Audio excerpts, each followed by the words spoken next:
hay una persona que se llama Pascual que trabaja en el área de innovación del BVA, que ha publicado en su medio un artículo excelente acerca de, de cómo se nominaliza todos estos grafos y cuál es la mejor manera de ir como llamando a esas redes, ¿no? Al final, pues esto es una manera de ver lo que estoy haciendo, ¿no? Porque al final en ese pastel, por ejemplo, tengo una capa convolucional o tengo dos capas convolucionales. Cada capa tiene su parametrización, cada capa le doy un peso o una bias, ¿vale? Entonces, tengo que saber el bias 1, el bias de la primera capa, lo que pesa, cómo va.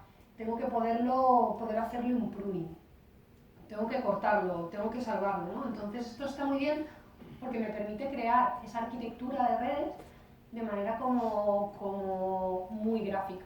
Y es una cosa que al principio apasiona la tecnología, ¿no? Y uno se pone como a hacer código y a diseñar redes y mira, me he hecho una clasificación o me he hecho una regresión o, Dios mío, de repente descubren las recurrentes o las convolucionales que tienen como arquitecturas diferentes, ¿no? Pero al final tiene que resolver un problema y muchas veces el deep learning puede dar espejismos y cosas que no están bien, ¿no? Entonces, esto es importante. Es importante como poder correrlo en local y ver un poco lo que está pasando. Yo llevo un año, o sea, llevo desde que salió prácticamente, viendo como todos los recursos que hay en la red. TensorFlow se ha convertido en una de las comunidades open source más potentes del mundo.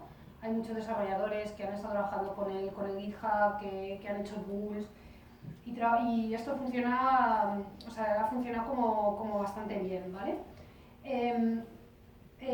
Si os tengo que recomendar un par de cursos, os recomendaría el de Big Data University, que ha sacado un máster de Deep Learning, y está muy bien, porque básicamente lo que te dice son como los distintos tipos de redes. Te vienen notebooks en Python. Al final tienes un pequeño cuestionario donde se ve un poco los conceptos fundamentales para que diferencies entre un tipo de arquitectura y otra. Y está muy bien porque te dice los problemas que resuelve cada tipo de red. Entonces es muy práctico, está pensado mucho para developers que a lo mejor no vienen tanto del mundo académico, pero sí quieren implementar el deep learning dentro de sus problemas. También hay un curso de Udacity de Deep Learning, que también a quien le guste más, pues eso, descubrir cosas sobre la entropía cruzada, ¿no? La loss function y más cómo funciona esto, cómo son las tripas, también está muy bien. Y bueno, siempre la gente, los amigos y eso, que ya están hartos de escucharme hablar de TensorFlow, me dicen, bueno, si me tienes que decir dos frases de TensorFlow y dejarme en paz, ¿no? Dos cosas para que yo me ponga y ya no tengas que decir nada más, ¿qué sería? Vale, pues diría dos cosas. La primera es estructura de los datos, estructura de los datos, estructura de los datos. Antes incluso de hacer la red neuronal, pensar mucho los datos, curarlos, el training y el test set, ¿vale? Pensar un poco qué problema quiero solucionar. Y luego pensar un poco en ese proceso multicapa, o sea, pensar en un proceso multicapa desde el diseño. Si yo quiero hacer una red neuronal que identifique gatitos, en la primera capa pondré fotos de gatitos en una cesta. En la segunda capa pondré fotos de gatitos con las patas y que se vean las colas. En la tercera capa pondré caras de gatitos. Y a lo mejor en la última capa pongo solo orejas o trozos de ojo, ¿vale? De tal manera que ese proceso multicapa viene a partir del diseño. Y me dirás, vale, con la red, o sea, con una convolucional en imagen, con fotos de gatitos, está muy bien. Y por ejemplo, de temas de lenguaje, pues el lenguaje, como tiene un tema muy secuencial, de predicción y de entendimiento un poco de esa sintaxis, a lo mejor aconsejaría otro tipo de red, como es una recurrente, ¿vale? Pero también está ese proceso multicapa, porque pensamos en una secuencia. Os aconsejo que os metáis al GitHub de Tensor para ver un poco qué hay por ahí. Hay un tema open source que se llama The Brain, con lo cual te puedes hacer también tu red neuronal de una manera como muy antes de meterte en TensorFlow. La gente está hablando de esto y bueno, pues con cursos y libros, pues ahí está, ¿no? Luego hay una herramienta que a mí me parece como bastante útil, que se llama el Playground de TensorFlow, tensorflowplayground.org, que te permite como diseñar la red neuronal antes de ponerte a hacer el código de la red neuronal. ¿Cómo funciona esto? Pues tienes como una primera parte donde estás hablando solo entre la relación entre los datos, ¿vale? A lo mejor son variables independientes entre sí, o cómo influyen, o producto, o incluso senos y cosenos, ¿no? Entonces, esto parte de la base de que tú antes de hacer una red neuronal, pues sabes ciertas cosas acerca de los datos. Sabes si hay alguna correlación, ¿vale? Cómo funcionan esas correlaciones, en plan un poco esa estructura. Luego le metes las hidden layers, las capas ocultas, es decir, cómo funcionan esas capas del pastel, para que al final te dé un modelo. Si os acordáis, al principio, cuando hemos hablado de qué es una neurona, ¿vale? Hablábamos de las funciones, cuando le das un peso, las funciones, ¿no? Allá arriba donde pone activation, son las funciones de activación. Según el problema que queráis solucionar, hay funciones que lo hacen mejor que otras, ¿vale? Esto también está documentado y bueno, pues hay experimentos que puedes probar una cosa u otra, pero por lo general las funciones de activación ya están como categorizadas dependiendo del problema que queráis solucionar. Hay un Codelab que me parece bastante interesante, que se llama TensorFlow for Poets. Aquí lo que hace básicamente es entrenar una red neuronal con fotos de flores, ¿vale? Entonces tienes como un tagging con fotos de margaritas, rosas, tal. Entonces ves cómo aprende hasta el punto de que tú luego haces un testing, le metes otra foto y te dice qué posibilidad tienes de que sea una margarita o tal. Lo bueno que tiene además es que si queréis aquí probar vuestra propia red neuronal o entrenar cualquier otra cosa con imágenes, pues os da la posibilidad, ¿vale? Entonces esto pues para introducirse un poco de, bueno, pues esto cómo funciona. Está muy bien, podéis ver cómo son las estructuras de los tensores, cómo va pensando como los tipos de flores. Y bueno, siempre hay una cosa que siempre se dice, ¿no? Que si una tecnología no la puedo integrar o no la puedo utilizar en un producto o servicio, no me sirve para resolver un problema, pues bueno, pues se puede quedar ahí, ¿no? Y es un poco lo que pasa siempre en la curva de la innovación. Siempre salen herramientas nuevas, pero luego en plan, tras el hype, un poco qué está pasando, ¿no? En plan, y al final, pues eso, el deep learning no es una bala de plata, es un área más del machine learning, la cual es extensísimo y que tienes como desde el supervised, y esto pues es un campo más. ¿Qué pasa? Porque ahora, ¿qué está pasando? ¿Por qué se habla ahora de esto? ¿No? Pues también por temas de capacidad computacional, ¿vale? Que ahora mismo se pueden hacer cosas que se pensaron en los 70, ¿vale? Entonces, pues bueno, pues por eso a lo mejor vuelve un poco, ¿no? Pero sin compararlo con otras cosas, pues pasa un poco que es un reflejo, ¿no? Es un gatito mirándose al espejo diciendo soy un león y aquí esto es lo que dice mi algoritmo, ¿no? Entonces, pues bueno, yo he pasado por ahí también, por el creer que el deep learning lo soluciona todo y no, al final es una técnica más, es una herramienta más y hay que saber un poco cuándo usarla. Entonces, en proyectos de high scalability, los que hay como un escalado muy rápido, que tengáis acceso a mucho poder computacional, en el que tengáis datos de imágenes con lenguaje, incluso combinadas, sí es una buena herramienta. Entrenar una red neuronal que sepa lo que es un gatito y además aprenda miau, whiskas, cosas así, a lo mejor sí que es una buena herramienta, ¿vale?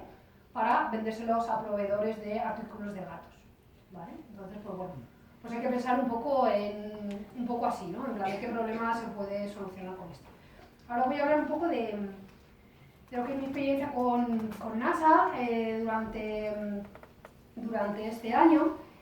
Básicamente, NASA lanza una convocatoria a nivel mundial una vez al año para solucionar como los problemas a los que se están enfrentando y llama un poco a innovadores de todo el mundo para pensar un poco fuera de la caja y dar como nuevas soluciones a estos problemas, ¿no?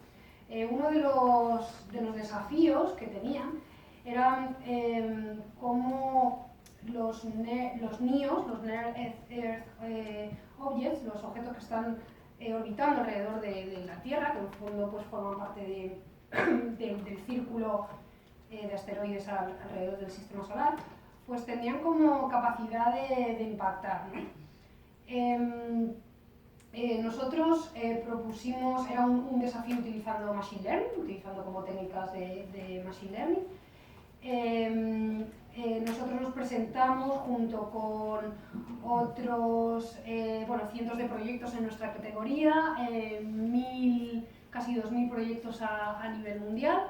Este fue seleccionado entre los 25 mejores proyectos del mundo y entre los 5 primeros en la categoría de mejor uso de datos, ¿vale? Entonces os voy a contar un poquito cuáles fueron los trucos que sacamos nosotros y que aprendí un poco a nivel personal sobre esta experiencia, ¿no?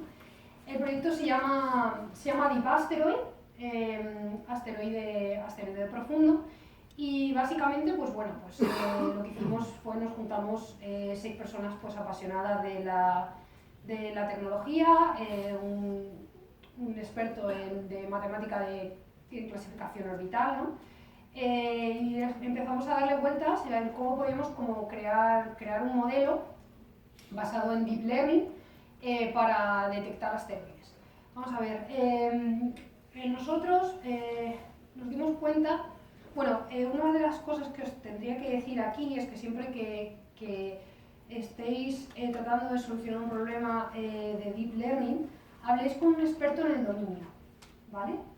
Alguien que sepa mucho, en este caso, por ejemplo, una de las ventajas competitivas que nosotros teníamos es hablar con estar en el equipo, un matemático de la ESA que había trabajado muchísimo con asteroides, ¿no? Y que conocía los Atheros, los Apolo, conocía como casi un poco al dedillo cómo funcionaban los datasets. Así que si tenéis oportunidad de usar Deep Learning y de resolver un problema, intentar hablar con expertos del dominio, porque os van a dar un poco pistas de cómo podéis diseñar esa red neuronal, ¿vale? En este caso nos dimos cuenta de que había un problema con todos los datasets y con todo lo relacionado con los asteroides. ¿Qué pasa con esto? OpenNASA tiene como una serie de datos o raw data acerca de los asteroides y luego tiene muchísimas imágenes que son fotos que los telescopios van recogiendo sobre esos asteroides, temas de color, temas físicos, ¿no? Lo que pasa con los asteroides es que conforme pasa el tiempo, a veces cambia su clasificación orbital. ¿Por qué? Porque van más rápido, se alejan de la Tierra. Es una cosa como que siempre, por eso siempre se ha hecho como muy a mano, ¿vale? Porque no hay patrones definidos de supervised learning que hablen un poco de cómo funcionan los asteroides, ¿no? Entonces lo que hicimos fue coger, bueno, a muy alto nivel os cuento que hay como datasets que nos permiten saber mejor cómo funciona todo el tema de los asteroides, cómo es la órbita y cómo su composición, ¿vale? Y sobre todo los PHA, que son los Potentially Hazardous Asteroids, es decir, que son los que tienen más posibilidad de impactar. ¿Qué pasa? Sí, tenemos pocos datos acerca de los asteroides que impactan sobre la Tierra. Os sorprenderíais de la cantidad de asteroides pequeñitos, minúsculos, lluvias que no llegan, que impactan sobre la superficie terrestre, ¿vale? Y la importancia que tiene, no solo como a nivel de posible peligro, sino de las muestras a nivel científico que esto pueda producir. Entonces, cuando abrimos un poco el scope, o sea, esa visión limitada del asteroide Armageddon, ¿vale? Te das cuenta de que hay muchos pequeños impactos, o que la ciencia considera impactos, que sí nos pueden servir, ¿vale? Entonces, pues cogimos esas training orbits y les dimos como esa capa, ¿no? Y cogimos también muchas fotos de institutos astronómicos que nos podían como servir para que la máquina, aparte de darle raw data, o sea, aparte de darle datos numéricos, pudiese tener imágenes de esos asteroides. Como os contaba antes, una neurona al final pues una serie de inputs, ¿vale? Que nosotros pesamos, damos importancia y luego le damos una función de activación. Una de las propuestas de valor que TensorFlow tiene y que nosotros propusimos es poder customizar esa función de activación, ¿vale? Si bien hay problemas que ya se saben que la ReLU, por ejemplo, para Effective Computing funciona muy bien, nosotros lo que hicimos fue poner esas funciones de activación que estaban relacionadas con las órbitas de los asteroides en esa capa de neuronas. Dicho un poco en cristiano, cojo los asteroides que tienen una capa elíptica y los pongo en una capa con todos esos datos con la función de activación elíptica.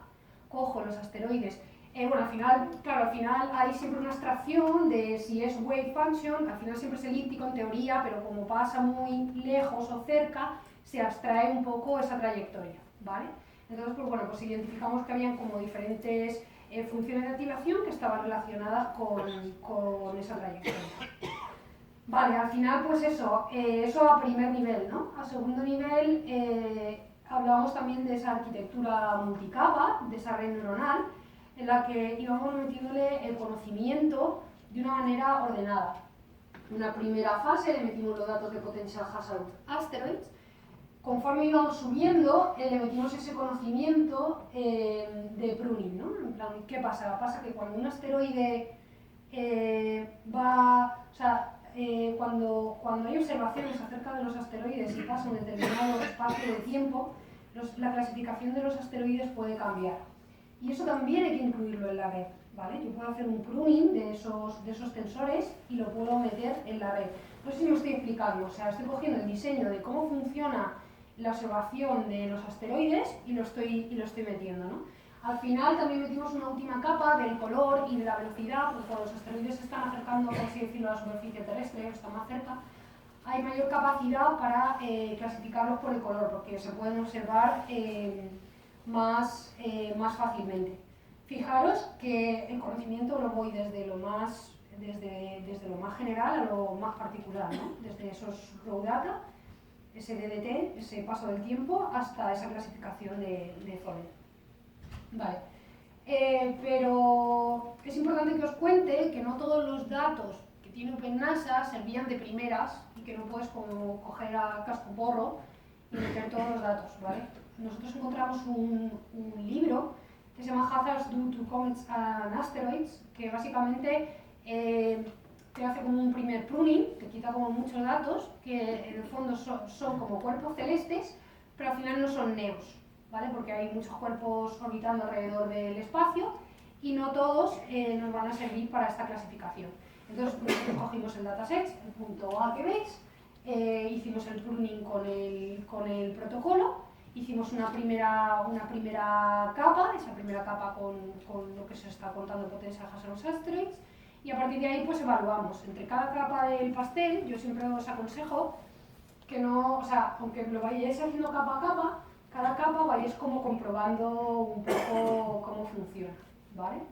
Esto pues, se puede hacer con las hidden layers, puedes hacer una capa, hacer con los parámetros, en fin, es como mucho, hay un tema como muy de probar cosas, pero también hay como mucho descubrimiento ya hecho acerca de esto, ¿no? Y bueno, pues al final nos escribió la NASA y dijo, vale, hemos visto varios ejercicios de deep learning relativos a la clasificación de asteroides.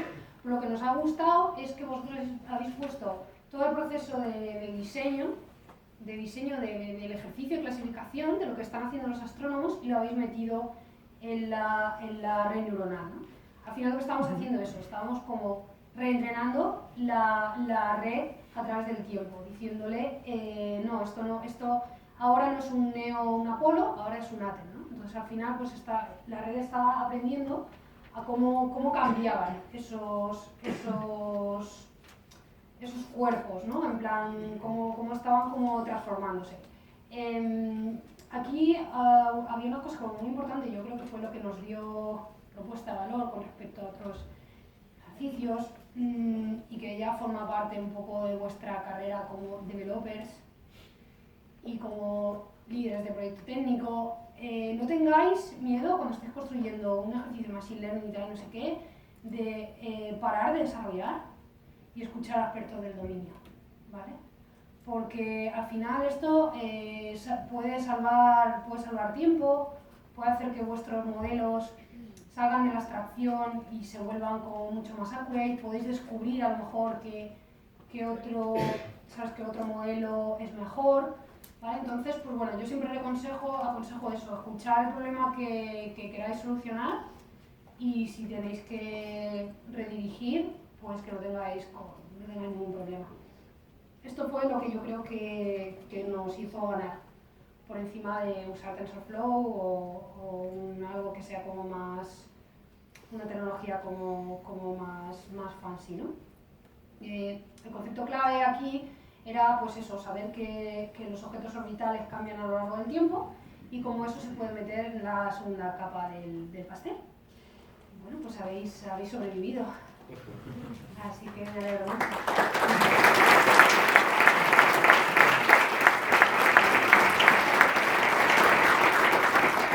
No sé si me queréis hacer alguna pregunta.